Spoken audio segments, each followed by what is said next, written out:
Shahrukh is a producer, but it was always Aryan from the word go. हम तो बहुत खुश थे कि Red Chillies producer है, Shahrukh is a producer. But the most special thing about this project था कि the big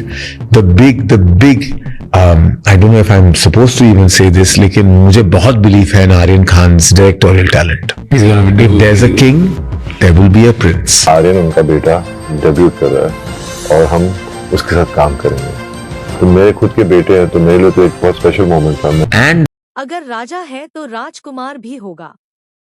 Shahrukh Khan के बेटे आर्यन खान की जिंदगी किसी फिल्म से कम नहीं.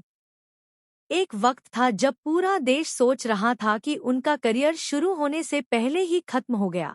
लेकिन आज वही आर्यन बतौर डायरेक्टर नेटफ्लिक्स पर अपनी पहली वेब सीरीज से धमाकेदार एंट्री कर रहे हैं. 2 अक्टूबर 2021 की रात, गांधी जयंती के दिन, मुंबई से निकले एक क्रूज शिप पर एनसीबी ने छापा मारा और आर्यन खान को गिरफ्तार किया. उन पर एनडीपीएस एक्ट की कई धाराओं में आरोप लगाए गए. मीडिया ने टीआरपी के लिए पूरे देश में हेडलाइंस बना दी और कहा कि शाहरुख का बेटा इंटरनेशनल ड्रग रैकेट का हिस्सा है. रिपोर्ट्स में 13 ग्राम कोकीन, 21 ग्राम चरस, 22 एमडीएमए की गोलियां और 5 ग्राम एमडी का दावा किया गया. लेकिन हकीकत यह थी कि आर्यन के पास न तो कोई ड्रग मिला और न कोई ठोस सबूत. 23 साल के इस लड़के को 25 दिन जेल में रहना पड़ा और फिर 31 अक्टूबर 2021 को जमानत मिली. मई 2022 में स्पेशल इन्वेस्टिगेशन टीम ने उन्हें क्लीन चिट दे दी. लेकिन आर्यन ने मीडिया में कोई बयान नहीं दिया, कोई इंटरव्यू नहीं, कोई सोशल मीडिया पोस्ट नहीं. बस चुप्पी. क्योंकि उन्हें पता था कि इमेज शब्दों से नहीं, काम से सुधरती है.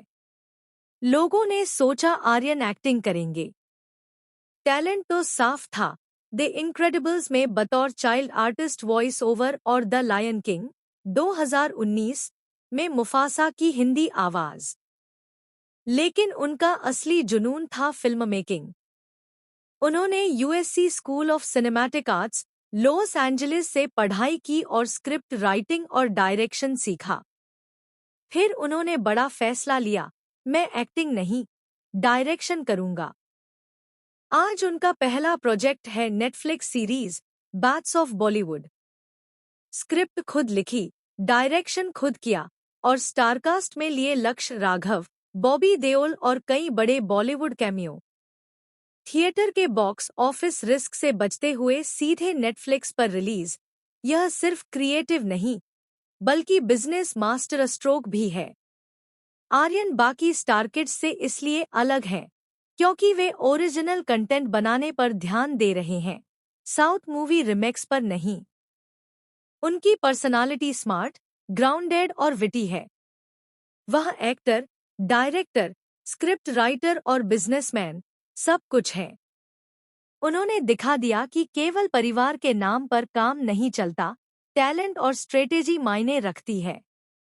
इतिहास गवाह है कि स्टार किड डायरेक्टर्स अक्सर सफल होते हैं, जैसे राज कपूर, राकेश रोशन, फरहान अख्तर, जोया अख्तर और करण जौहर. आर्यन भी वही रास्ता अपना सकते हैं. वह फरहान अख्तर की तरह कुछ फिल्मों में एक्टिंग कर सकते हैं, लेकिन उनका असली टैलेंट डायरेक्शन और राइटिंग में है. बॉलीवुड आज अच्छे डायरेक्टर्स की कमी झेल रहा है और अगर आर्यन अपनी सीरीज से लोगों को इम्प्रेस करते हैं तो यह इंडस्ट्री के लिए बड़ी खुशखबरी होगी. गिरफ्तारी से लेकर नेटफ्लिक्स डेब्यू तक का सफर आसान नहीं था, लेकिन आर्यन खान ने साबित कर दिया कि नेपोटिज्म नहीं, टैलेंट और स्ट्रेटेजी मायने रखती है. मीडिया ने जिसे एक बार खत्म मान लिया था, आज वही बॉलीवुड का नया भविष्य है. अब देखना है कि उनका शो बैट्स ऑफ बॉलीवुड सिर्फ शुरुआत है या आने वाले वक्त में हमें एक और किंग साइज डायरेक्टर देखने को मिलेगा.